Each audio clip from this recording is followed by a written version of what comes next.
Important है, तो इसलिए वीडियो को बिना स्किप के पूरा देखते रहिए, वो देख सकें। तो चलिए आज का वीडियो शुरू करते हैं। तो यहाँ पर आज का पहला क्वेश्चन है, वर्तमान समय में भारत में कुल कितने उच्च न्यायालय हैं। देखिए, जितने भी क्वेश्चन मैं आपके लिए इस वीडियो में लेकर आया हूँ, अगर आपको उनमें से किसी का भी आंसर पता है तो आप हमें कमेंट बॉक्स में बता सकते हैं। और देखिए, वीडियो को लास्ट में आपसे एक क्वेश्चन ज़रूर पूछा जाएगा, आपको उसका आंसर भी हमें कमेंट बॉक्स में ज़रूर बताना है। तो इस क्वेश्चन का राइट आंसर ऑप्शन बी हो जाएगा 25। वर्तमान यानी कि इस समय में भारत में 25 उच्च न्यायालय यानी कि 25 हाई कोर्ट है, आपको याद रखना है।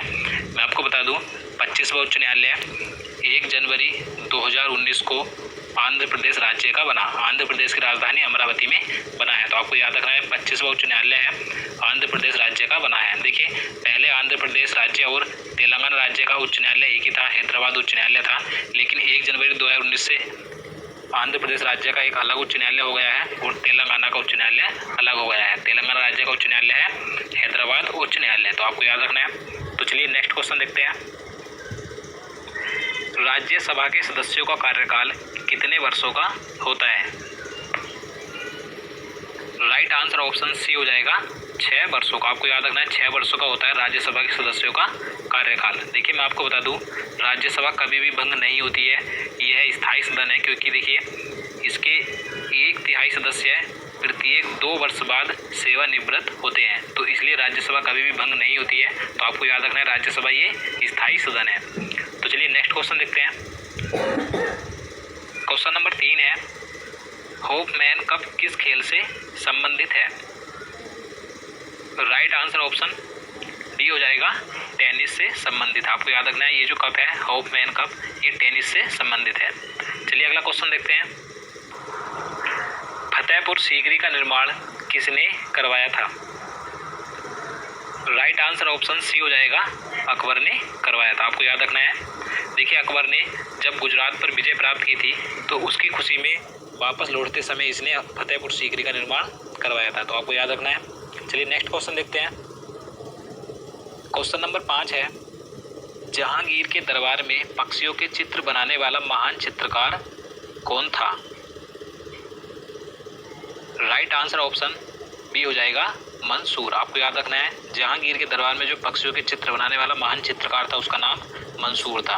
और देखिए, यहाँ से एक क्वेश्चन अधिकतर एग्जाम में पूछा जाता है कि चित्रकला का स्वर्णकाल किसके शासनकाल को कहा जाता है। तो आपको याद रखना है, जहांगीर के शासनकाल को ही चित्रकला का स्वर्णकाल कहा जाता है। तो चलिए नेक्स्ट क्वेश्चन देखते हैं। टीबी रोग की रोकथाम के लिए कौन सा टीका लगाया जाता है। Is your phone filling up with photos and videos and feeling slower by the day? Right answer option D हो जाएगा BCG का टीका। आपको याद रखना है, टीबी की रोकथाम के लिए BCG का टीका लगाया जाता है। चलिए अगला क्वेश्चन देखते हैं। क्वेश्चन नंबर 7 है, प्लासी के युद्ध के समय बंगाल का नवाब कौन था।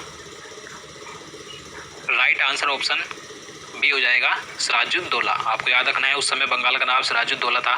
देखिए, प्लासी का युद्ध 23 जून 1757 ईस्वी को अंग्रेजों तथा बंगाल के नवाब सिराजुद्दौला के बीच लड़ा गया था। इस युद्ध में अंग्रेजों ने सिराजुद्दौला को हरा दिया था और देखिए उस समय अंग्रेजों का नेतृत्व रॉबर्ट क्लाइव ने किया था, तो आपको याद रखना है। चलिए नेक्स्ट क्वेश्चन देखते हैं। पेरियार राष्ट्रीय उद्यान किस जानवर के लिए प्रसिद्ध है। सही आंसर ऑप्शन सी हो जाएगा हाथी के लिए प्रसिद्ध। आपको याद रखना है। और देखिए, ये उद्यान कहाँ पर है, ये केरल राज्य में स्थित है। चलिए अगला क्वेश्चन देखते हैं। गरसोप्पा जलप्रपात किस राज्य में स्थित है। राइट आंसर ऑप्शन ए हो जाएगा कर्नाटक राज्य में स्थित है। और ये किस नदी पर स्थित है, आपको याद रखना है, ये श्रावती नदी पर स्थित है। और देखिए, गरसोप्पा जलप्रपात का अन्य नया नाम क्या है, महात्मा गांधी जलप्रपात, तो आपको ये भी याद रखना है। चलिए अगला क्वेश्चन देखते हैं। क्वेश्चन नंबर 10 है, मनुष्य के शरीर में इंसुलिन का स्राव कहाँ से होता है। राइट आंसर ऑप्शन बी हो जाएगा, अग्नाशय से होता है। आपको याद रखना है मनुष्य के शरीर में जो इंसुलिन होता है उसका निर्माण यानी कि वो जो निकलता है तो अग्नाशय से निकलता है। और देखिए ये एक प्रकार का हार्मोन होता है इंसुलिन। और देखिए हमेशा ऊर्जावान रहने के लिए हमारे शरीर में इंसुलिन का निर्माण होना आवश्यक है। तो आपको याद रखना है। नेक्स्ट क्वेश्चन देखते हैं, गुजरात की जीवन रेखा किस नदी को कहा जाता है? राइट आंसर ऑप्शन डी हो जाएगा, नर्मदा नदी को। आपको याद रखना है गुजरात राज्य की जीवन रेखा नर्मदा नदी को कहा जाता है। देखिए नर्मदा नदी गुजरात और मध्य प्रदेश राज्य में बहती है। और देखिए इसका उद्गम स्थल अमरकंटक है, यानी कि ये अमरकंटक से निकलती है और ये खंबात की खाड़ी में जाकर गिर जाती है। तो आपको याद रखना है। चलिए नेक्स्ट क्वेश्चन देखते हैं। क्वेश्चन नंबर 12 है, निम्न में से कौन एक कार्यरत व्यक्ति संसद के सदस्य नहीं होते हुए भी संसद की कार्यवाही में भाग ले सकता है? देखिए वेरी इंपॉर्टेंट क्वेश्चन है ये। तो इसका राइट आंसर ऑप्शन बी हो जाएगा, महान्यायवादी यानी कि अटॉर्नी जनरल। देखिए भारत का जो महान्यायवादी होता है उसे यह अधिकार होता है कि वह संसद का सदस्य नहीं होते हुए भी वह संसद की किसी भी कार्यवाही में भाग ले सकता है। और देखिए महान्यायवादी की नियुक्ति राष्ट्रपति के द्वारा की जाती है। तो आपको याद रखना है। चलिए अगला क्वेश्चन देखते हैं, मानव शरीर का ब्लड बैंक किसे कहा जाता है? सही आंसर ऑप्शन बी हो जाएगा, प्लीहा को यानी कि स्प्लीन को। आपको याद रखना है मानव शरीर का ब्लड बैंक प्लीहा को कहा जाता है। चलिए आगे देखते हैं, भारत की सबसे चौड़ी नदी कौन सी है? राइट आंसर ऑप्शन सी हो जाएगा, ब्रह्मपुत्र। आप सभी को पता होगा ये भारत की सबसे चौड़ी नदी है। और अगर हम बात करें भारत की सबसे लंबी नदी कौन सी है तो गंगा है। और देखिए यहाँ से एक क्वेश्चन और एग्जाम में पूछा जाता है कि भारत की सबसे लंबी सहायक नदी कौन सी है? तो ये वेरी इंपॉर्टेंट क्वेश्चन है। तो आपको याद रखना है भारत की सबसे लंबी सहायक नदी यमुना है। ये किसकी सहायक नदी है? तो ये गंगा की सहायक नदी है। तो चलिए नेक्स्ट क्वेश्चन देखते हैं। क्वेश्चन नंबर 15 है, अंतर्राष्ट्रीय मजदूर दिवस कब मनाया जाता है? अभी हम बात करते हैं आपको अपना जीता हुआ पैसा अपने बैंक अकाउंट में कैसे ऐड करना है। उसके लिए आपको सिंपली इस कैश आउट। तो इसका सही आंसर ऑप्शन ए हो जाएगा, 1 मई को। आपको याद रखना है अंतर्राष्ट्रीय मजदूर दिवस 1 मई को मनाया जाता है। अगर हम यहाँ पर बात करें 3 मई की, तो 3 मई को विश्व प्रेस स्वतंत्रता दिवस मनाया जाता है। आपको याद रखना है। और 8 मई को विश्व रेड क्रॉस दिवस मनाया जाता है। और 21 मई को भारत में आतंकवाद विरोधी दिवस मनाया जाता है। तो आपको ये चारों दिवस याद रखने हैं, वेरी इंपॉर्टेंट है। तो चलिए नेक्स्ट क्वेश्चन देखते हैं, पेनिसिलिन की खोज किसने की थी? राइट आंसर ऑप्शन ए हो जाएगा, ए फ्लेमिंग ने यानी कि अलेक्जेंडर फ्लेमिंग ने पेनिसिलिन की खोज की थी। आपको याद रखना है। और यहाँ पर बात करें बी पास्कल की, तो इन्होंने कैलकुलेटर की खोज की थी। और विलियम हार्वे ने, मैं आपको पहले कई बार बता चुका हूँ, इन्होंने रक्त परिवहन की खोज की थी। और यहाँ पर बात करें माइकल फेराडे की, तो इन्होंने डायनेमो की खोज की थी। तो आपको ये चारों याद रखने हैं। तो चलिए नेक्स्ट क्वेश्चन देखते हैं, पोलियो रोग में शरीर का कौन सा अंग प्रभावित होता है? राइट आंसर ऑप्शन सी, तंत्रिका तंत्र। आपको याद रखना है। और अगर हम बात करें पोलियो रोग के टीके की खोज किसने की थी, तो आपको याद रखना है जॉन ई साल्क ने की थी। तो ये वेरी इंपॉर्टेंट है, तो आप इसे याद रखिएगा।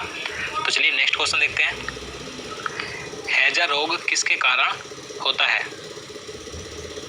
राइट आंसर ऑप्शन बी, जीवाणु यानी कि बैक्टीरिया के कारण, दूषित पानी पीने से। आप सभी को पता होगा। देखिए अगर आप चाहते हैं कि इन सभी से होने वाले रोगों का वीडियो मैं आपके लिए एक अलग से बना दूं, तो आप हमें कमेंट बॉक्स में बता सकते हैं।